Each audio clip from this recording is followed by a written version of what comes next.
요한일서 보겠습니다. 요한일서 3장 11절부터 마지막 절까지입니다. 교독하겠습니다. 제가 먼저 읽겠습니다. 여러분이 처음부터 들은 소식은 이것이니 곧 우리가 서로 사랑해야 한다는 것입니다.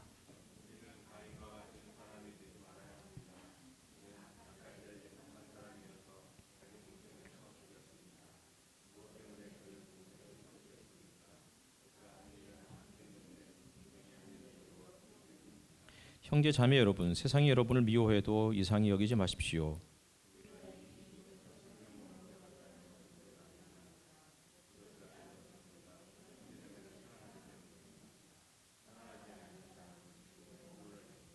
자기 형제 자매를 미워하는 사람은 누구나 살인하는 사람입니다. 살인하는 사람은 누구나 그 속에 영원한 생명이 머물러 있지 않다는 것을 여러분은 압니다.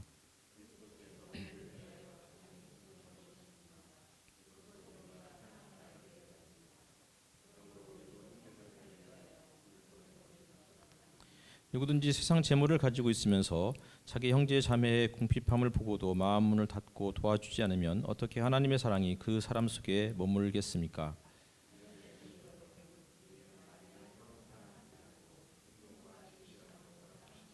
이렇게 함으로써 우리는 우리가 진리에서 났음을 알게 될 것입니다. 또 우리는 하나님 앞에서 확신을 가지게 될 것입니다.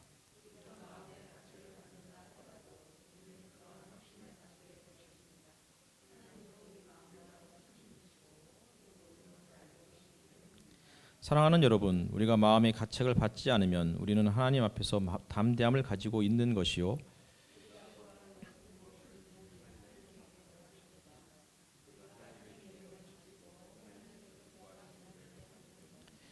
하나님의 계명은 이것이니 곧 그 아들 예수 그리스도의 이름을 믿고 그리스도께서 우리에게 명하신 대로 서로 사랑하라는 것입니다.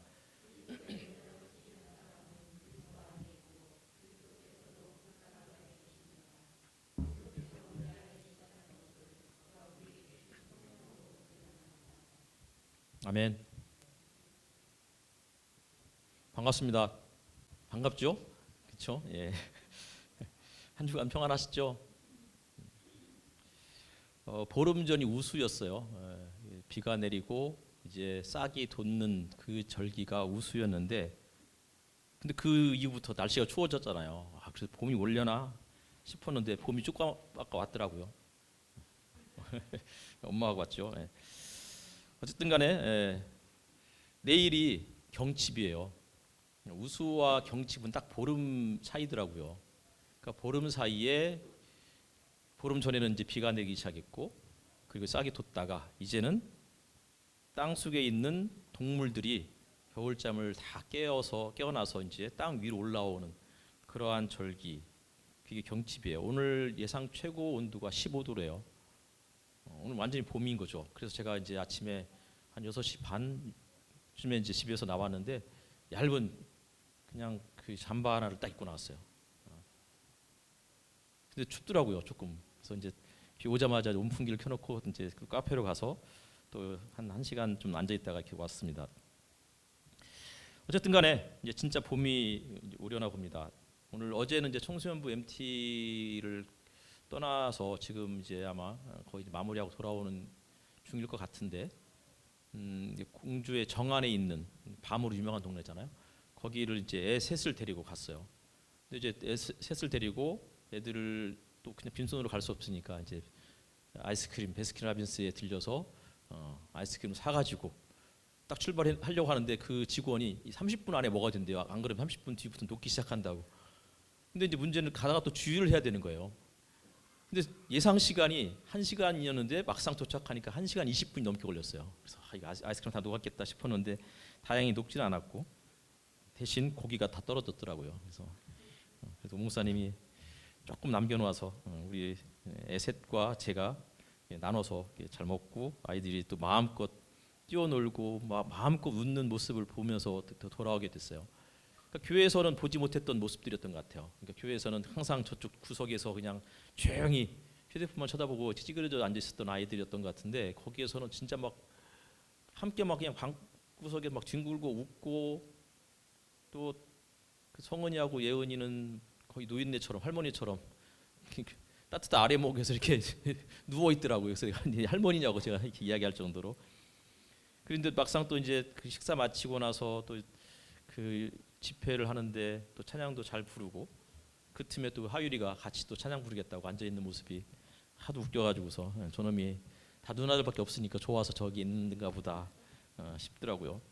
어쨌든간에 하율이는 떼놓고 아무것도 가져간 게 없어서 양치라도 시켜야 될 것 같아서 제 칫솔 주고 이걸 놓고 양치하고 자라 하고 이제 두 애들만 데리고 집으로 돌아왔었습니다. 오늘 이제 요한일서 3장인데요. 3장을 벌써 세 번째 하고 있는 거예요. 원래 처음 계획은 3개월 안에 요한일서를 끝내려고 했었는데 생각보다 오래 걸리는 것 같습니다. 빨리 한다고 한들 여러분께서 요한일서를 다 이해하지 않을 것이고 관심도 별로 없으니까, 그리고 천천히 한다고 해서 많이 또 아는 것도 아니고 그냥 이래라 저러나 시간만 가면 된다라고 생각하시는 여러분들 앞에서 제가 또 천천히 아주 친절하게 요한일서를 이야기를 하도록 하겠습니다. 요한일서 3장 1절에는 3장 11절이죠. 죄송합니다. 이렇게 시작을 하고 있어요. 여러분이 처음부터 들은 소식은 이것이니 곧 우리가 서로 사랑해야 한다는 것입니다.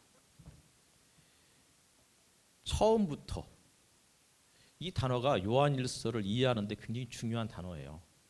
처음부터 혹은 태초.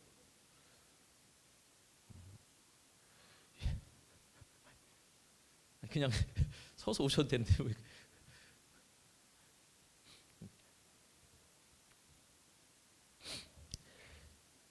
처음부터 혹은 태초라는 이것을 영어로는 from the beginning이라고 되어 있어요. 그러니까 제가 자꾸 설교 때마다 영어를 자꾸 쓰니까 사람들이 제가 영어를 되게 잘한다고 생각하시는데 그렇지 않아요. 혹은 제가 영어를 잘한다고 자랑하려고 하는 것 같지만 절대 그런 거 아니에요. 영어를 쓰는 이유는 조금 더 정확하게 이해시켜 드리기 위해서예요. 우리 교회에는 이제 영어 잘하는 사람도 있잖아요. 아예 영어를 쓰는 사람하고만 사는 사람도 있으니까. 우리 교회 또 중국어 잘하는 사람, 일본어 잘하는 사람, 등등 있어서 사실은 그런 사람들 앞에서 제가 영어를 쓸 때마다 살짝 조심스러워요. 제가 굉장히 겸손한 사람이라서 이건 거의 편 목사님이 쓰는 그런 그 멘트죠. 겸손한 사람이다. 제가 사실은 굉장히 겸손한 사람이라서 자랑하려고 영어를 쓰는 게 아니에요. 그래서 되게 조심스러워하는 걸 보이죠. 그 표정에. 제가 영어를 쓰거나 혹은 가끔씩 헬라어를 쓰는 것도 헬라어를 알아서가 아니에요. 아는 몇 개의 단어만 쓰는 거예요. 아마 쭉 나중에 보면 결국 쓰는 헬라어는 한 5개밖에 안 될 거예요. 영어를 쓰는 이유, 그 문장이 중요하기 때문이에요. From the beginning, 처음부터. 이 말을 다른 말로는 태초, 근데 요한일서에는 총 이게 7번이 나와요. 아예 요한일서 1장 1절 태초부터 있는 생명의 말씀에 관하여는 2장 13, 14절에는 태초부터 계시니 2번 반복되고 있고 2장 7절에는 처음부터 가진 계명, 2장 24절에는 처음부터 들은 것, 3장 8절에는 마귀는 처음부터 범죄함이라. 그리고 3장 11절에는 우리는 서로 사랑할지니 이는 너희가 처음부터 들은 소식이라. 다 개역개정으로 읽어드렸어요. 이때 이 처음이라는 헬라어 단어가 뭐냐면 아르케예요. 아르케. 아르케 많이 들어보시지 않았어요? 우리가 중학교 처음 윤리 시간에 고대 그리스 철학을 공부할 때 세상의 만물의 근원이 뭐냐? 만물의 근원은 불이다. 누가 얘기했죠? 진명아, 누가 얘기했지? 헤라클레이토스. 만물의 근원은 물이다. 누가 얘기했죠? 파르메니데스. 만물의 근원은 숫자다. 누가 얘기했죠? 피타고라스. 만물의 근원은 원소 혹은 원자이다. 등등 이렇게 얘기했어요. 이때 근원이라는 말이 아르케라고요. 근데 의도적으로 요한은 아르케라는 단어를 7번을 반복해서 사용하고 있어요. 세상의 근원, 처음부터 들은 것은 혹은 세상의 근원은 이것이다 라고 이야기하는 것 같은 거예요. 그게 뭐라고요? 세상의 근원은 이것이니 서로 사랑하는 것이다. 이렇게 이야기하고 있는 것이죠. 태초에 말씀이 계시니라. 어디죠? 태초에 말씀이 계시니라. 요한복음 1장 1절이죠. 창세기 1장 1절은 뭐였죠?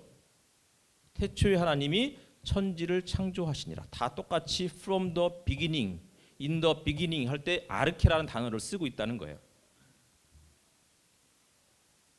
태초에 말씀이 계셨는데 그 말씀이 사람이 되셨다라는 것이 요한복음의 서론이에요. 말씀이 사람이 되어서 이 땅에 살면서 보여주신 것이 무엇이었느냐면 사마리아 여인을 찾아갔어요. 왕의 신하의 아들, 죽어가는 아들을 고쳐주셨어요. 사람이 되신 그 말씀이 행하신 일이 무엇이었느냐면 가늠한 여인을 용서하셨고 날 때부터 소경된 사람을 고쳐주셨어요. 이게 태초부터 계신 말씀이 육신이 되어서 우리에게 보여주셨던 모습이에요. 그분이 이 땅에 계시는 마지막 날, 요한복음 13장이죠. 제자들에게 발을 씻겨주시고 그리고 떡을 떼어주시면서 하시는 말씀이 무엇이었어요? 새 계명을 너희에게 주노니 서로 사랑하라는 것이었어요. 너희가 서로 사랑하면 이로써 모든 사람이 너희가 내 제자인 줄 알리라. 우리가 예수를 믿는 사람인지 아닌지를 어떻게 알 수 있느냐면, 어떻게 다른 사람들에게 보여줄 수 있느냐면 너희가 서로 사랑하면인 거예요. 사랑하지 않으면 이 앞에다가 띠를 두르고서 예수 천국 불신지옥 아무리 띠를 두르고 외쳐도 우리가 그리스도의 제자라는 사실을 알려줄 수 없다는 거예요. 요한복음 13장은 예수님의 유언과도 같은 메시지예요. 다시 말하면 그가 공생애를 마치고 마지막 내 사역의 혹은 내 메시지의 핵심은 이것이야. 그것이 뭐냐면 서로 사랑하라는 것이야 라고 이야기하고 있는 것이죠. 요한복음 3장 16절이 있어요. 뭐죠? 하나님이 세상을 이처럼 사랑하사였어요. 요한복음 3장은 예수님의 사역의 시작점에서 우리들에게 들려주시는 말씀이 기록되어 있어요. 요한복음 1장은 서론이에요.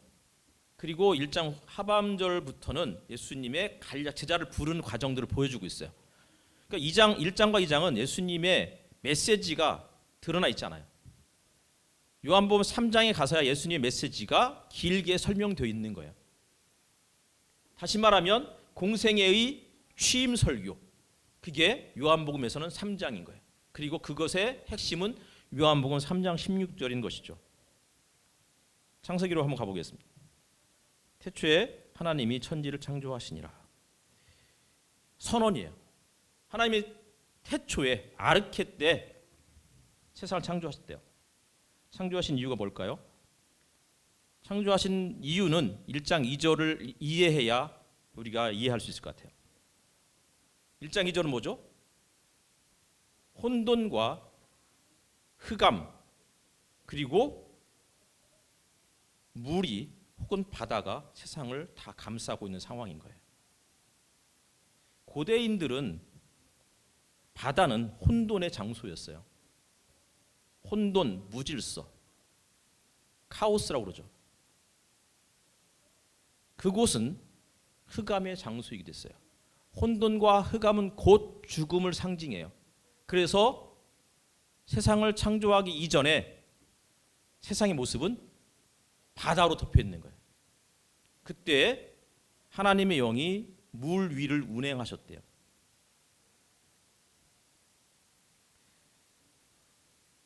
물과 바다, 이것은 죽음을 상징하는 거예요. 물과 바다로 뒤덮여 있는 곳, 흑암이 지구를, 이 땅을 다 덮고 있는 상황에서 하나님의 영이 그 위를 운행하시자 하나님께서 말씀하시는 거예요. 빛이 생겨라.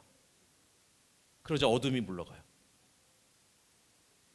물을 한가운데로 한 곳으로 모으니까 땅이 드러나기 시작해요. 그러면서 빛이 생기고 땅이 드러나니 이제 그곳에 동식물들이 살기 시작하는 것이죠. 물 혹은 바다는 어느 누구도 범접할 수 없는 공간이에요.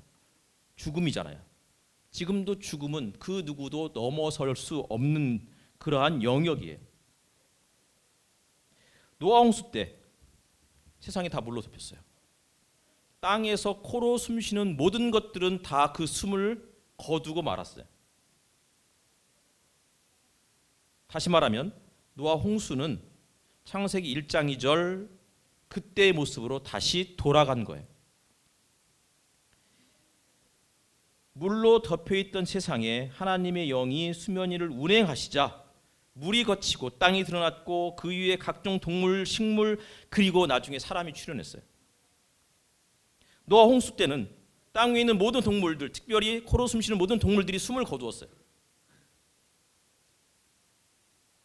다시 죽음의 영이, 죽음의 신이 세상을 지배하는 것 같았어요. 그런데 그렇지 않았죠. 하나님께서 노아 가족과 동물들을 구원하기 위해서 방주를 만들게 하셨다고요. 죽음의 신의 위협을 방주를 통해서 피할 수 있게 된 거예요. 모든 코로 숨쉬는 생명체들이 다 숨을 거둘 때 하나님은 방주 안에 있는 생명체들이 숨을 쉴 수 있도록 그 길을 열어주신 거예요.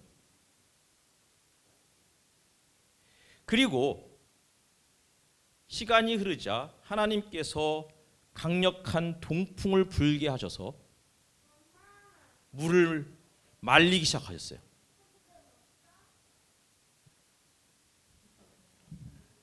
계좌 이체도 되는데.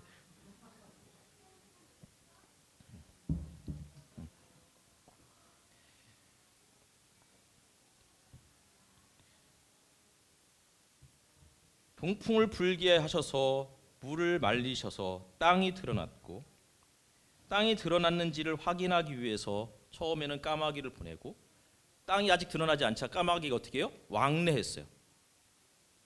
그리고 나중에는 비둘기를 보냈죠.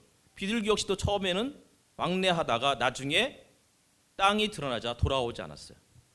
이때 왕래했다라는 이 단어와 창세기 1장 2절에 하나님의 영이 수면 위를 운행하셨다라는 이 운행이라는 단어는 같은 단어예요. 제가 무슨 말씀을 하려고 하는지 이해하시겠어요? 재미가 하나도 없죠. 창세기 2장에서는 하나님께서 땅을 드러내게 하신 다음에 사람을 창조하는 과정을 아주 더 구체적인 사건으로 보여주고 있어요. 땅의 먼지로 사람을 빚기 시작하셨어요. 그리고는 그 코에 생기를 불어넣으셨죠. 그러자 그가 숨을 쉬는 사람, 생명이 됐어요. 사람은 숨을 쉬는 존재다라는 거예요. 숨을 안 쉬는 순간 우리는 죽는 거잖아요. 근데 숨을 쉰다는 것은 다시 말하면 이건 이제 신학적인 의미인 거예요. 내가 숨을 쉰다. 성경에서 인간을 하나님의 숨을 불어넣으면서 사람이 됐다라는 그 의미가 무엇이냐? 다시 말하면 그것은 날마다 빚어지는 존재, 되어가는 존재이고, 다시 말하면 흙의 존재에서 살아가는 존재, 살아있는 존재, 혹은 구원받은 자가 되었다는 거예요. 그러니까 우리가 날마다 숨을 쉴 때마다 나는 살아있는 존재구나. 그냥 마지못해서 그냥 숨을 쉬는 게 아니고요. 숨을 들이쉬고 내쉬면서 우리가 내가 살아있구나. 나는 오늘도 또 다른 모습으로, 좀 더 좋은 모습으로 빚어지겠구나. 나는 구원받은 자구나. 이런 사실들 기억하라는 거예요. 그래서 우리가 뭐 개신교는 이런 거 잘 안 하지만 카톨릭에서는 호흡기도라는 걸 해요. 호흡기도가 뭐예요? 숨을 들이쉴 때 주 예수 그리스도여, 내쉴 때 나를 구원하소서. 제가 예전에 자전거 타고 교회 출퇴근할 때 한쪽 페달을 구를 때 주 예수 그리스도여, 한쪽 페달을 구를 때 나를 구원하소서. 교회까지 무사히 가게 해주소서. 중간에 힘이 빠져가지고 쓰러지지 않게 해주소서. 뭐 이렇게 하면서 자전거를 탄 적이 있었어요. 하나님의 영이 수면 위를 운행하셨다. 이때 운행이라는 이 단어가 또 언제 쓰이냐면 신명기 32장에 나와요. 마치 독수리가 그 보금자리를 뒤흔들고 새끼들 위에서 퍼덕이며 날개를 펴서 새끼들을 받아 그 날개 위에 업어 나르듯이 하나님께서 이스라엘 백성들을 이집트에서부터 그렇게 구원해 내셨다는 거예요. 이때 보금자리를 뒤흔들고 새끼들 위에서 퍼덕였다, 이 단어가 하나님의 영이 수면 위를 운행하셨다, 이 단어와 같은 단어예요. 다시 말하면 하나님이 죽음으로 뒤덮여 있는 세상에서 우리에게 생명을 주시기 위해서 일하기 시작하셨다는 거예요. 하나님이 세상을 창조하신 이유가 뭘까요? 창세기 1, 2장을 다시 또 생각해 보겠습니다. 하나님의 영이 혼돈과 흑암이 상징하는 죽음의 영역에서 운행하기 시작하면서 세상에 빛이 비치기 시작했어요. 그래서 어둠이 물러가죠. 물로 덮여 있었는데 이 물을 한 곳으로 모으자 땅이 드러났어요. 어둠이 물러가고 빛이 비추니까 그때부터 식물들이 땅 위에서 자라기 시작해요. 땅은 식물과 동물들을 위해서 물이 내어준 공간이에요. 하늘에는 새들이 그리고 해와 달과 별들이 그렇게 날기 시작했어요. 물로 덮여 있었는데 물을 위아래로 나누면서 하늘이 생겼고, 그러면서 그 하늘에 해와 달과 별들과 그리고 새들이 거할 수 있는 공간이 마련된 거라고요.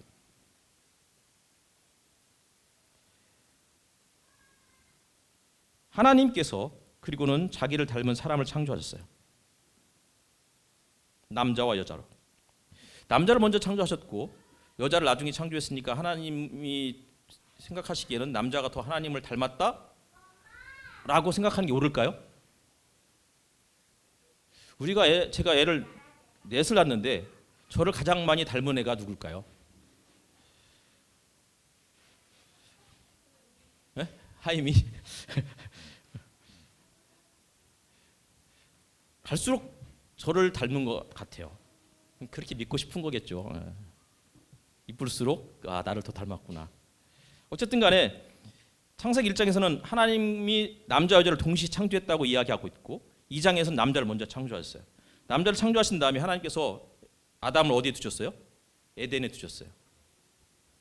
그곳은 진짜 최적의 그런 어떤 주거 공간이죠.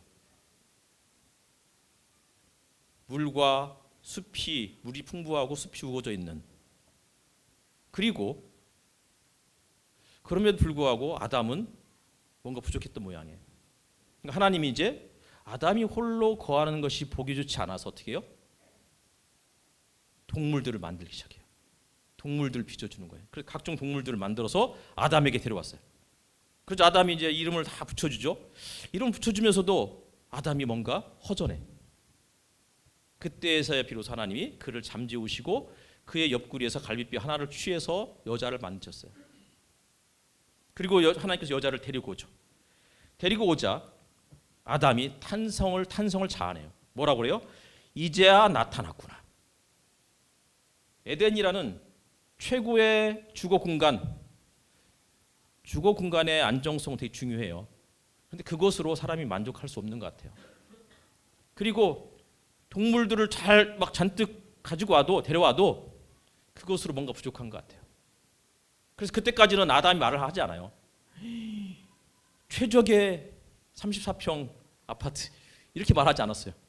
우와, 이렇게 내 마음을 잘 이해해주는 동물들, 강아지, 고양이 이렇게 말하지 않았어요. 아무 말도 하지 않아요. 그런데 여자를 데리고 오는 순간 아담이 탄성을 자아내죠. 이제야 나타났구나. 이 사람, 뼈도 나의 뼈, 살도 나의 살, 남자에게서 나왔으니 여자라고 부를 것이다. 게르하르트 드로핑크라는 카톨릭 신약학자가 이렇게 이야기했어요. 단조롭게 이어지던 산문에서 갑자기 시적인 운율로 바뀌었다. 무슨 얘기예요? 여자를 보는 그 순간 아담이 처음 입을 열기 시작했고, 그리고 그 말은 산문이 아니고 서술이 아니고 설명이 아니고 뭐라고요? 시라고요.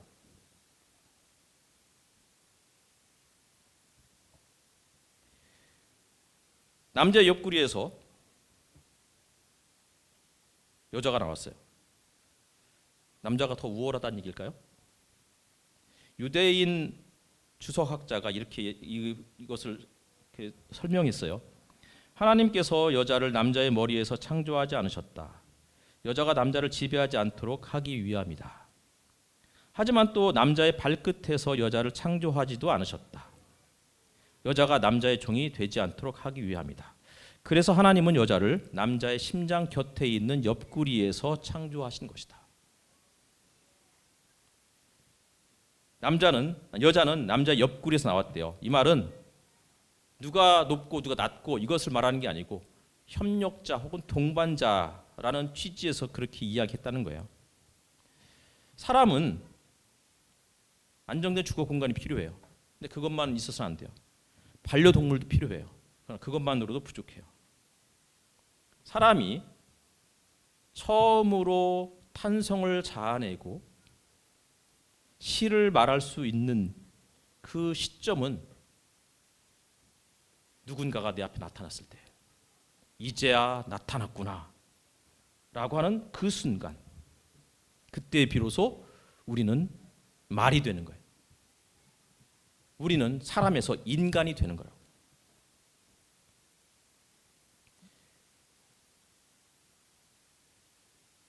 그래서 지난주에 마틴 부부 이야기를 하면서 나와 너라는 이야기를 했죠. 그러니까 사람은 나 혼자 존재하는 게 아니라는 거예요. 나와 너가 있을 때 비로소 내가 되는 거예요. 나가 되는 거라고요.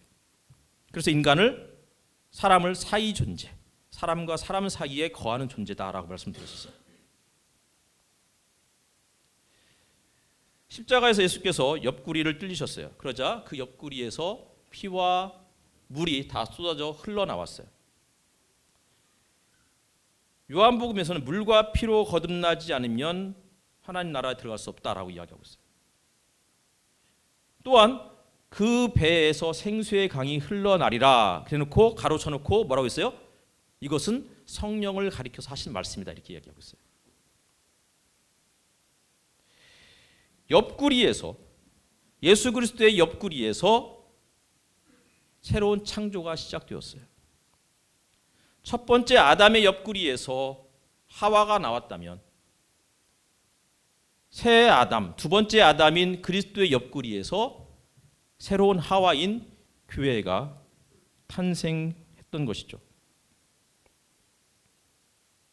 아담과 하와, 남자와 여자가 서로를 향해서 협력자로 살아갈 때, 다시 말하면 그리스도와 교회가 서로를 향한 협력자로 세상을 빚어간다면 세상은 희망이 있는 거예요. 그러니까 교회가 뭐냐?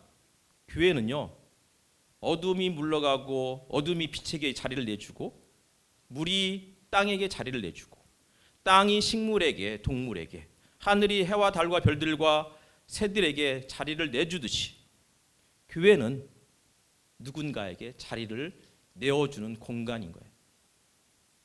2006년도에 갑작스럽게 교회를 시작했어요. 전혀 계획도 없었던 상황에서 교회를 시작했고, 그 교회 창문에다가 그 시트지죠, 그걸 붙였어요. 꿈 있는 교회 이렇게 안 붙이고 꿈 있는 쉼터라고 붙였어요. 그랬더니 하루 건너 한 명씩 누수긴들이 찾아왔어요. 쉼터냐고, 하루 정도 자고 갈 수 있느냐고. 그래서 잠을 자고 가신 분들도 여러 분 계셨어요. 그때마다 저는 잠을 못 잤죠. 저분이 교회 키보드 훔쳐가면 어떻게 하지? 막 이런 데 두려운 마음 있잖아요. 그렇다고 그분하고 자기가 잠을 잘 수는 없으니까. 어쨌든 간에 교회는 누군가에게 자리를 내어주는 공간인 거예요. 따라서 교회는 독신자도 교회에 와서는 살 수 있는 거예요. 교회는 이혼한 사람도 교회 와서 아무런 행동에 제약 없이, 열등감이라든지 죄책감 없이도 이곳에서 함께 형제 자매로 있을 수 있는 거예요. 장애인도 마찬가지죠. 성소수자나 노동자도 물론 여기에는 결혼한 사람이라든지 혹은 이성애자라든지 아니면 뭐 고용주 이런 사람들도 같이 들어와서 함께 어우러지는 공간이어야 되죠. 그러나 누가 누구에게 자리를 내줘야 되냐면 자리를 가지고 있는 사람이 누군가에게 내어주는 공간, 그것이 바로 교회인 것이겠죠. 요한일서로 또 다시 오면 요한이 그렇게 이야기하는 거 11절에 처음부터 들은 소식은 이것이니 우리가 서로 사랑해야 한다는 것입니다. 하나님께서 태초 혹은 처음에 세상을 창조하신 목적이 뭐라고요? 자리를 내어주는 거랬어요. 더불어서 살아가는 존재임을 알려주기 위해서 남자가 여자에게 자리를 내어주고. 근데 더불어 살아간다는 게 뭐예요? 곧 이것은 나는 너가 있을 때야 비로소 인간이 된다는 사실을 인정하는 거예요. 너라는 사람이 있으면서 뭐가 생겨요? 사이가 생기지, 거리가 생기는 거잖아요. 지난주에 말씀드렸듯이 눈이 받아들이는 정보를 뇌가 다 그대로 믿지 않는다고 했잖아요. 눈이 보는 정보가 왜곡될 수 있다는 사실을 뇌가 알고 있는 거죠. 학습되어 있는 거죠. 따라서 뇌는 해석을 해요. 사람과 사람 사이에도 거리가 있어요. 그래서 저 사람이 무슨 말을 하면 나는 그 말을 곧이곧대로 이해를 못해요. 학습된 거죠. 어렸을 때부터 그랬잖아요. 엄마가 좀 이따가 뭐 줄게, 뭐 해줄게 그러니까 안 주잖아요. 세뱃돈 받아놓고 나중에 돌려줄게 해놓고 안 주잖아요. 그러니까 애가 배우는 거죠. 저절로 학습되는 거예요. 아, 엄마의 저 말은 이런 뜻으로 해석 말씀하시는 걸 거야. 이런 뜻으로 말씀하셨던 걸 거야라고 해석을 하는 거예요. 그러면서 사이가 생기는 거잖아요. 그 사이를 뭘로 메꾸냐 이거예요. 결국은 사랑이라는 것을 메꿔 가야 된다는 거예요. 사랑은 뭐예요? 100% 이해하지 못하지만 존중하는 거예요. 신뢰하는 거예요. 그래서 사도 바울도 고린도전서 13장에서 사랑은 모든 것을 믿으며 모든 것을 바라며 모든 것을 견디느니라 이렇게 했어요.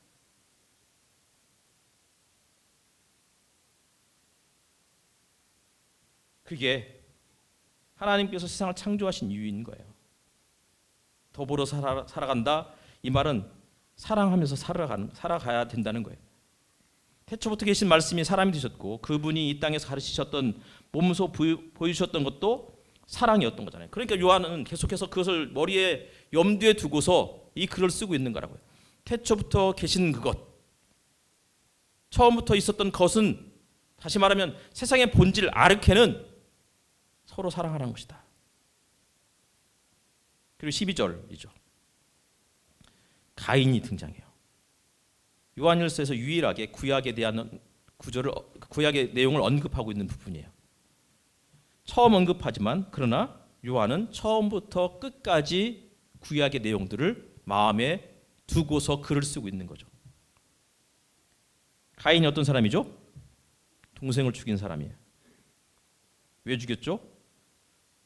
하나님께서 동생 아벨의 제물은 받아주셨던 반면에 자기의 가인의 것을 받아주지 않았다는 이유 때문에 그를 죽였어요.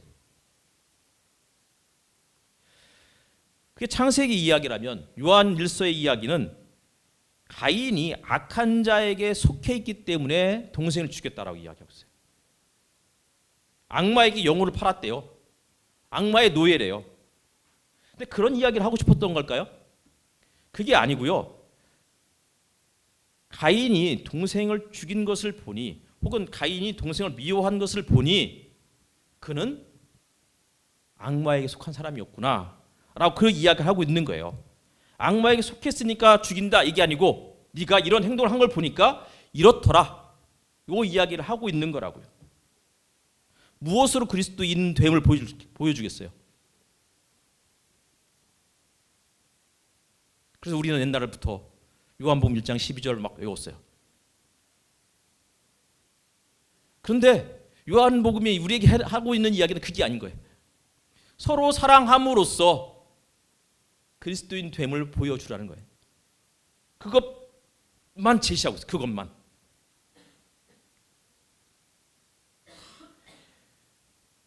반면에 6절에서는 그리스도 안에 머물러 있는 사람은 죄를 짓지 않는데요. 그러니까 가인은 악마에게 속해 있기 때문에 죄를 지었고 그리스도 안에 머물러 있는 사람은 죄를 짓지 않는데요.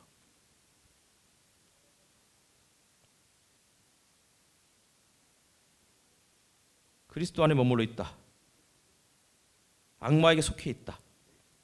다 무엇을 드러내는 용어냐면 정체성에 관련된 거예요.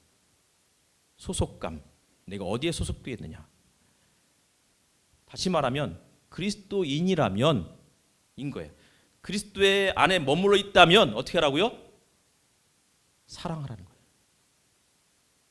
반면에 내가 누군가를 미워하고 죽이고 싶으면 그때는 내가 지금 그리스도 안에 머물러 있지 않고 있구나 라고 경각심을 갖고 어서 빨리 그리스도 안으로 들어오라는 거예요.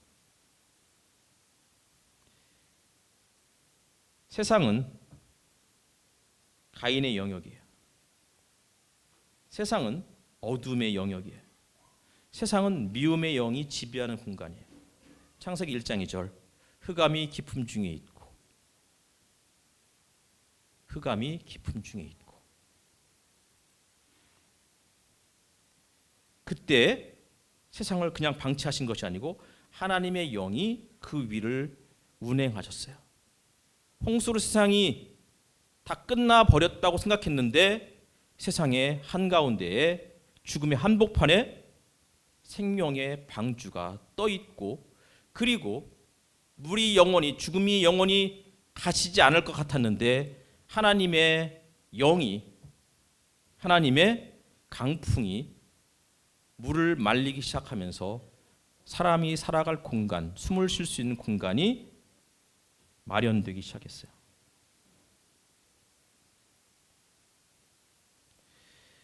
세상은 미움이 지배하는 곳이에요. 그럼 세상과 대조되는 곳이 어디예요? 그리스도 안이래요. 그리스도 안은 어디예요? 그리스도 안에는 생명이 있어요. 구약에는 에덴으로 표현했죠. 생명의 동산. 그리고 에덴 이후에는 성소였고 성전이었어요. 그리고 그 이후에 신약으로 오면 교회가 되었어요.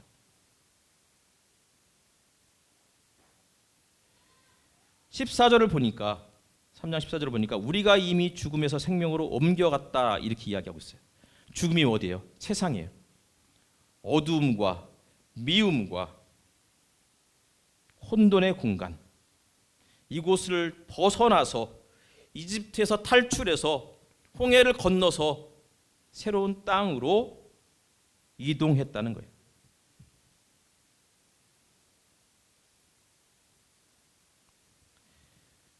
죽음의 바다를 하나님의 영이 밀어내시고 동풍으로 말리시고 흙을 드러내셨고 그 흙으로 사람을 빚으신 다음에 그 코에 생기를 불어넣으셨어요. 그러자 안정된 공간이 생겼죠. 안정된 공간만 있어서는 또 안 되는 거였어요. 그래서 반려동물도 주셨어요. 근데 그것만으로도 안 돼요. 그러니까 더불어서 살아가는 사람을 보내주셨고 그러자 그때서야 비로소 아담이 사람이 된 거예요. 인간이 된 거죠. 인간.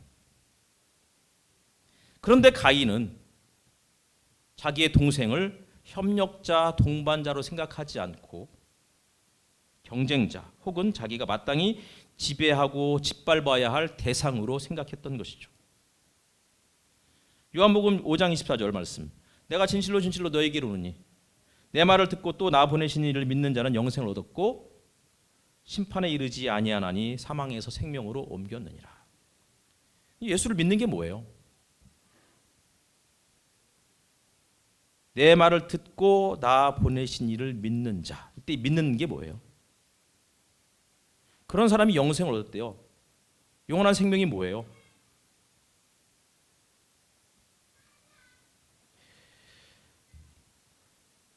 (15절) 15절이죠.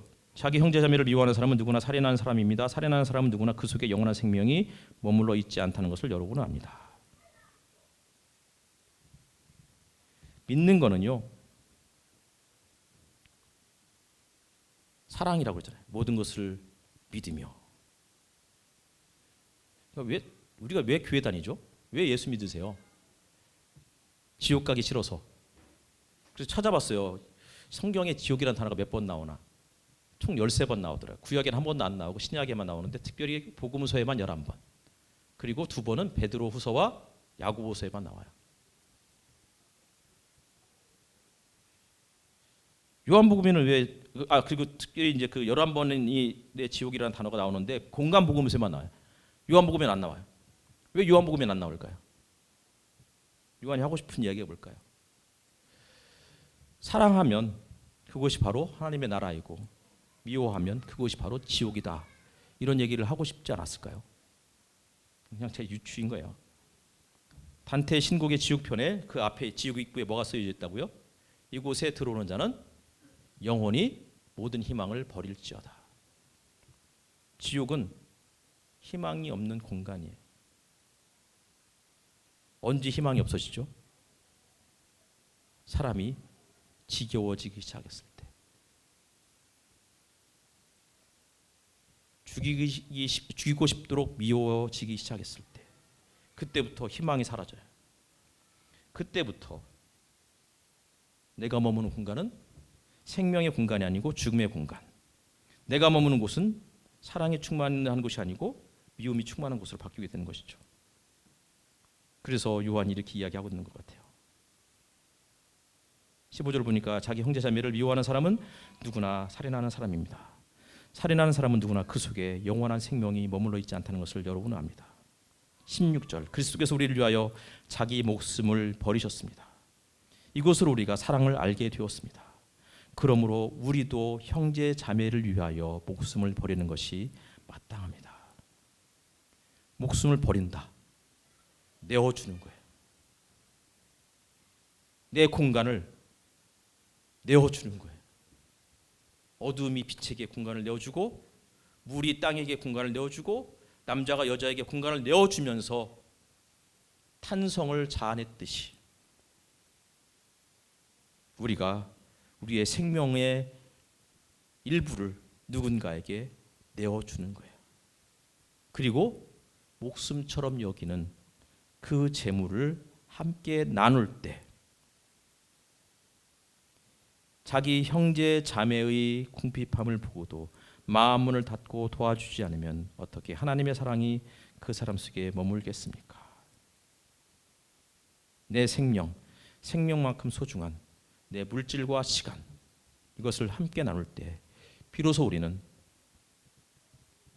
인간이 된다는 사실, 그것으로 우리는 모든 율법을 완성한다는 사실들을 기억했으면 좋겠습니다. 기도하겠습니다.